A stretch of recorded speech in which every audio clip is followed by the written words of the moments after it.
Taong 1914, si May Tuck ay nakasakay sa isang karwaheng hinihila ng kabayo papunta sa bayan upang makita ang dalawa niyang anak na lalaki na nakatira sa loob ng kagubatan malapit sa pamayanan ng Treegap. Habang nasa loob ng karwahe, hinihintay ni May ang kanyang mga anak habang nakikinig sa isang kahon ng musika. Maya-maya, dumating sina Jessie at Miles upang makipagkita sa kanya. Niyakap siya ni Jessie at iniabot ang isang maliit na modelo ng Eiffel Tower na binili niya sa Paris. Napansin ni May na tila hindi masyadong masaya si Miles sa kanilang pagkikita, kaya biro niyang sinabi na kasing init siya ng tinik ng alambring bakod. Samantala, isang batang babae na nagngangalang Winnie ang nakahiga sa damuhan ng marangyang bahay ng mga Foster, ngunit biglang tinawag siya ng kanyang ina upang pumasok at maligo. Sa loob ng bahay, madalas siyang tumutugtog ng piano sa maghapon. Kapag nasa labas naman, naglalaro siya ng croquet sa kanilang bakuran. Kahit na hindi niya ito gaanong gusto, pakiramdam niya ay kontrolado ng kanyang mga magulang ang bawat bahagi ng kanyang buhay, kaya hindi niya malaya na gawin ang gusto niya. Dahil sa mahigpit na mga patakaran ng kanyang mga magulang, hindi siya pinapayagang lumabas ng bahay ng mag-isa kahit na gusto niyang tuklasin ang labas ng kanilang ari-arian. Ngunit nang isama siya ng kanyang ina sa bayan upang bumili ng mga donut, sinamantala ni Winnie ang pagkakataong makipaglaro ng stickball kasama ang ilang mga bata sa kalye. Gustong-gusto niya ang laro, ngunit nang makita siya ng kanyang ina na naglalaro sa putikan, labis itong nabahala. Samantala, masayang naglalaro sina May at Jessie sa bahay ng pamilya Tuck sa loob ng kagubatan. Ang kanilang ama na si Angus ay nagpasalamat na muling nagkasama-sama ang kanyang mga anak. Gayunpaman, balak ni Miles na umalis upang sumali sa mga paparating na digmaan dahil gusto niyang lumayo hanggat maaari sa kanilang bahay. Ngunit sinabi ni Angus na nakasaksi na siya ng labis na karahasan sa loob ng dalawang buhay at hindi nito malulutas ang mga problema ni Miles. Ibinunyag ni Miles na may isang lalaking nakasuot ng dilaw na Amerikana na patuloy na sumusunod sa kanila, kaya malamang na may makakaalam na ng kanilang lihim. Kahit na sinabi ni Jessie na napagtagumpayan nilang paalisin ang lalaki, kumbinsido si Miles na babalik pa rin ito dahil sa pagiging mapilit nito. Ayon kay Angus, dahil lumalawak na ang mga bayan patungo sa kanilang kinaroroonan, hindi magtatagal at may makakatuklas sa kanila. Dahil dito, ipinag-utos niyang huwag munang lumabas ng bahay ang buong pamilya. Paalala rin niya na alam na nila ang dapat gawin kung sakaling may estrangherong lumapit ng masyado sa kanilang tahanan. Kinagabihan, habang sinusubukang manghuli ng alitaptap, nakipag-usap si Winnie sa lalaking nakadilaw. Sinabi ng lalaki na may hinahanap siyang tao, kaya iminungkahi ni Winnie na maaaring matulungan siya ng kanyang ama na kilala ang lahat sa Treegap. Maya-maya, lumabas ang ina ni Winnie upang hanapin siya. Sinubukang tanungin ng lalaki ang kanyang ina tungkol sa mga taong hinahanap nito, ngunit iginiit ng babae na wala siyang kilala sa bayan at dali-daling umalis. Kinabukasan, sinabi ng mga magulang ni Winnie na balak nilang ipasok siya sa Middle House Academy for Girls upang turuan siya ng tamang asal at kagandahang asal. Tumutol si Winnie dahil ayaw niyang maging katulad ng ibang mga babaeng nag-aaral doon na narinig niyang parang nakakulong sa paaralan. Ngunit matigas ang loob ng kanyang amang si Robert na ipasok siya roon, kaya nagpa siya si Winnie na tumakas. Hindi nagtagal, naligaw siya sa kagubatan. Sa kanyang paglalakbay sa masukal na kagubatan, nakita niya si Jessie na umiinom mula sa isang maliit na bukal sa ilalim ng puno. Nang makita siya ni Jessie, pinilit siyang umalis. Ngunit iginiit ni Winnie na pag-aari ng kanyang pamilya ang kagubatan, kaya aalis lamang siya kung kailan niya gusto. Nang sabihin ni Winnie kung sino siya, tinanggap ni Jessie ang kanyang sinabi, ngunit patuloy pa rin niya itong pinapaalis. Kalaunang, inamin ni Winnie na naligaw siya, kaya inalok siya ni Jessie na ihatid pa uwi. Gayunpaman, gusto pa rin niyang tikman ang tubig mula sa bukal, ngunit agad siyang pinigilan ni Jessie at sinabing marumi ang tubig. Ngunit dahil nakita niyang umiinom si Jessie mula rito, hindi siya naniwala. Nang lumapit siya upang uminom, hinila siya ni Jessie palayo sa bukal. Tumakas si Winnie, nagbabanta na ipaaresto si Jessie dahil sa paghawak sa kanya. Sinundan siya ni Jessie dahil nag-aalala siyang baka totohanin ni Winnie ang kanyang banta. Habang tumatakbo si Winnie sa kakahuyan, nasabit ang manggas ng kanyang damit sa isang sanga at napunit. Di nagtagal na salubong niya si Miles na agad siyang hinuli at isinakay sa isang kabayo. Hindi nagustuhan ni Jessie ang nangyari, kaya humanap siya ng ibang daan upang makahabol habang patakbong sinusundan sila. Pagdating nila sa kubo ng pamilya Tuck, ipinaalam ni Miles kay May na nakita niya si Winnie kasama ni Jessie sa tabi ng bukal. Habang hinahanap ni Miles si Angus, balisang naglalakad-lakad si May sa harapan ni Winnie habang pinapatugtog ang kanyang kahon ng musika. Nang makilala ni Winnie ang tunog, sinabi ni May na madalas niya itong gamitin upang patulugin ang kanyang mga anak. Dumating si Angus at sinabi na ang pagdating ni Winnie sa kanilang tahanan ay ang pinakamahalagang pangyayari sa loob ng 80 taon. Habang kumakain sila ng hapunan, sinabi ni Winnie na babayaran sila ng kanyang ama kapalit ng kanyang kalayaan, ngunit iginiit ni Angus na hindi siya interesado sa pera. Dagdag pa niya, hindi nila maaaring pauwiin si Winnie hanggat hindi sila sigurado na mapagkakatiwalaan niya ang kanilang lihim. Naniniwala si Jessie na hindi magsusumbong si Winnie, ngunit nangangamba si Miles na maaaring ipagkanulo sila nito kapag pinakawalan nila siya. Samantala, naalala ng ina ni Winnie ang lalaking nakasuot ng dilaw na Amerikana, kaya inutusan niya ang kanyang asawa na tumawag ng pulis dahil pinaghihinalaan niyang ito ang kumuha sa kanilang anak. Di nagtagal, ipinaalam ni Henry kay Robert na may isang strangherong naghihintay sa kanilang bahay ang lalaking nakadilaw. Bagamat hindi nito alam kung nasaan si Winnie, inamin niyang nakausap niya ito. Nang tanungin ng lalaki kung saan matatagpuan ng pamilya Tok, sumagot si Robert na hindi niya ito matutulungan. Samantala, naghahanda si Winnie para matulog at inalok siya ni May ng tulong sa pagtanggal ng kanyang korset. Na itanong ni Winnie kung may anak ba siyang babae. Sinagot siya ni May na nagkaroon siya ng isang apo na babae at isang lalaking apo, ngunit pareho na silang pumanaw. Ibinunyag din niyang nawala na ang kanilang ina. Sa pagkawala ng kanilang pamilya, pakiramdam ni May ay nawala rin ng mabuting bahagi ni Miles.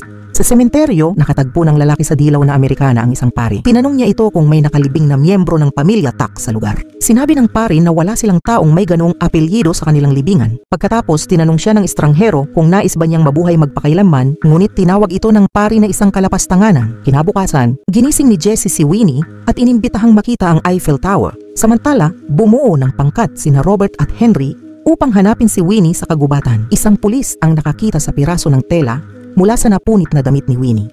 Dinala ni Jessie si Winnie sa isang batong burol na ayon sa kanya ay sarili niyang bersyon ng Eiffel Tower. Ipinagmamalaki niyang mas mataas ito ng 2 talampakan kaysa sa orihinal sa Paris. Habang paakyat sila, tinanong ni Winnie kung ilang taon na siya. Sagot ni Jessie, 100 taong gulang siya. Hindi siya pinaniwalaan ni Winnie, kaya sinabi niyang 18 lang siya. Nang marating nila ang tuktok, parehong namangha sina Winnie at Jessie sa tanawin. Unti-unting nasanay si Winnie sa buhay kasama ang mga Tak at hindi niya namalayan ang paglipas ng mga araw. Ginugol niya ang kanyang oras sa paglalaro kasama ang mga hayop at pagtuklas sa kalikasan. Isang araw, dinala siya ni Jessie sa isang talon at inimbitahan siyang sumali sa kanya sa tubig. Nang umamin si Winnie na hindi siya marunong lumangoy, tinukso siya ni Jessie sa pamamagitan ng pagpapakitang nag-e-enjoy siyang mag-isa. Sa huli, tumalon si Winnie at sinalo siya ni Jessie upang hindi siya lumubog. Samantala, pumunta si Miles sa isang tavern upang maglaro ng poker. Magaling siya sa baraha, ngunit nang manalo siya, inakusahan siya ng isang manlalaro ng pandaraya. Dahil sa galit, hinamon siya nito sa isang duelo, ngunit sa halip na labanan siya, itinapon si Miles palabas ng tavern. Narinig ng lalaking nakadilaw ang kaguluhan at sinundan si Miles pauwi. Samantala, nagpagawa ng bonfire si Jessie at inimbitahan si Winnie na sumayaw kasabay ng tunog ng kalikasan. Habang naghahanap sa kagubatan, patuloy na sinusubaybayan ng estrangherong nakadilaw si Miles. Sa gitna ng gabi, habang nakahiga si Winnie sa tabi ni Jessie, sinabi niyang nais niyang magtagal ang sandaling iyon magpakailanman. Sinabi ni Jessie na maaari silang magkaroon ng mas maraming masasayang sandali habang naglalakbay sa mundo. Dagdag pa niya, nais niyang ipagtapat kay Winnie ang lihim ng kanyang pamilya na siya lamang ang unang taong nakilala niya na nagbigay sa kanya ng inspirasyong gawing ito. Inamin ni Jessie na nagsasabi siya ng totoo nang sabihin niyang 100 taong gulang na siya. Sa gulat ni Winnie, hinalikan niya si Jessie. Ipinagtapat ni Jessie na pagkatapos nilang uminom mula sa mahiwagang bukal, nangyari ang isang bagay na nagbigay sa kanilang pamilya ng buhay na walang hanggan. Biglang sumingit si Miles at sinabing hindi. Pinapaliwanag ni Jessie kay Winnie ang masasamang epekto ng immortalidad. Ngunit iginiit ni Jessie na ayaw lang ni Miles na makuha niya ang bagay na nawala sa kanya. Ibinunyag ni Miles kay Winnie na silang lahat maliban sa kanilang pusa ay nakainom ng tubig mula sa mahiwagang bukal. Isinulat nila ang letrang T sa puno bilang palatandaan na napuntahan na nila ito. Doon na rin sila nanirahan at nagtayo ng bahay malapit sa puno. Isang araw, nahulog si Jessie mula sa 30 talampakang taas ng puno at bumagsak sa kanyang leeg. Naramdaman nilang may kakaiba, ngunit agad siyang tumayo na parang walang nangyari. Minsan, pinaputukan ng mga manggangaso ang kanilang kabayo. Iniisip na ito ay isang usa, ngunit hindi ito namatay dahil nakainom din ito mula sa bukal. Laking gulat nila nang maligtas din si Angus mula sa kagat ng isang makamandag na ahas. Sa kabila nito, napansin nilang nawala ang kanilang pusa dahil sa katandaan hindi ito nakainom ng tubig mula sa bukal. Ayon kay Miles, nagpakasal siya at nagkaroon ng 2 anak. Dahil dito, sinubukan niyang hanapin muli ang bukal para mapainom ang kanyang pamilya. Ngunit umalis ang kanyang asawa, dala ang kanilang mga anak. Iniisip na ipinagbili niya ang kanyang kaluluwa sa demonyo. Dahil sa mga usap-usapang may kinalaman sila sa salamangka, sinunog ng mga taga-Nayo ng kanilang bahay. Labis na nalungkot si Miles kaya sumali siya sa maraming digmaan, ngunit hindi nito naibsan ang kanyang paghihirap. Kinabukasan, dinala ni Angus si Winnie sa isang bangka upang makausap siya ng pribado. Sinabi niya kay Winnie na paglaki nito, magkakaroon siya ng mahalagang papel sa mundo at magtatayo ng sariling pamilya. Ipinaalala rin niya na ang kamatayan ay bahagi ng likas na takbo ng buhay. Inihalin tulad ni Angus ang kanilang pamilya sa mga batong naipit sa gilid ng isang ilog hindi umaagos, hindi sumusulong. Iginiit niyang ang kanilang buhay ay hindi tunay na pamumuhay.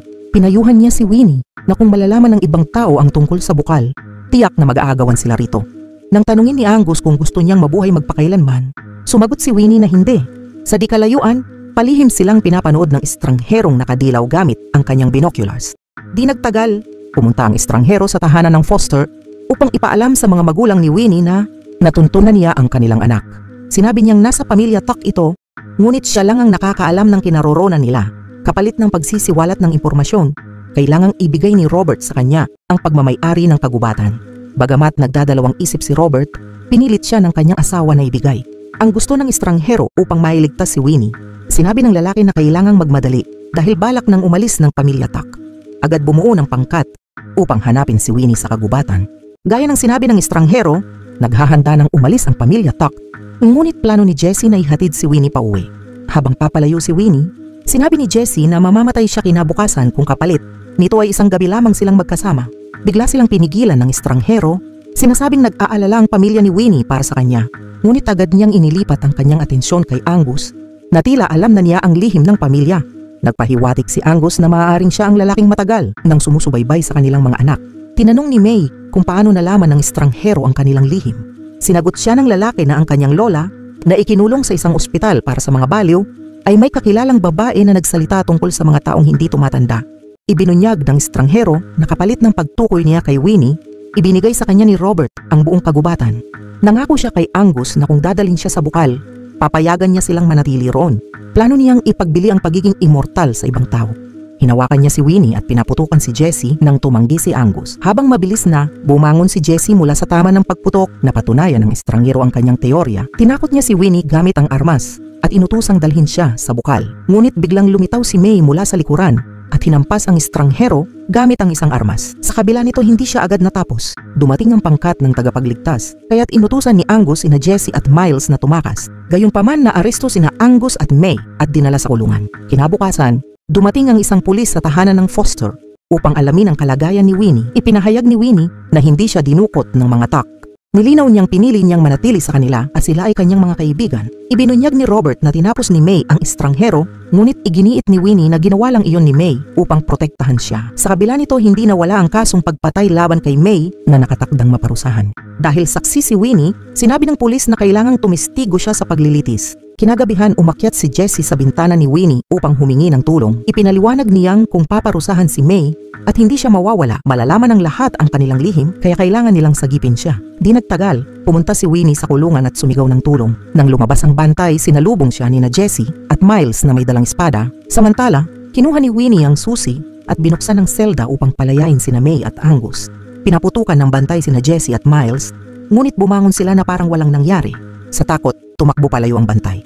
Inimbitahan ni Jessie si Winnie na sumama sa kanila habang umaalis sila gamit ang isang karwahe. Ngunit ipinaliwanag ni Angus na kung sasama siya, hindi sila titigilan ng kanyang pamilya at ng mga autoridad. Sinabi ni Jessie kay Winnie na bumalik sa bukal at uminom ng tubig kapag ligtas na ito. Nangakong babalik siya balang araw upang ipakita sa kanya ang tunay na Eiffel Tower. Bago sila maghiwalay, sinabi ni Jessie na mamahalin niya si Winnie hanggang sa kanyang huling hininga. Habang papalayo ang pamilya Tuck, nanatili si Winnie sa tabi ng bukal, iniisip ang mga sinabi ni Jessie.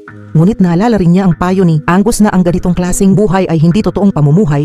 Ilang linggo pagkatapos ng insidente, umalis si Winnie kasama ang kanyang pamilya upang maglakbay sa iba't ibang panig ng mundo. 8 dekada ang lumipas, bumalik si Jessie sa Triigap sakay ng isang motorsiklo. Nang bisitahin niya ang dating tahanan ng Foster, nakita niya ang puntod ni Winnie. Napag-aalaman niyang nagpakasal ito, nagkaroon ng anak at nawala sa edad na 100. Habang nakatayo sa harap ng kanyang puntod, naalala ni Jessie ang masasayang alaala nila ni Winnie. Napangiti siya habang nagbabalik tanaw sa nakaraan. At dito nagtatapos ang pelikula. Maraming salamat sa panunood.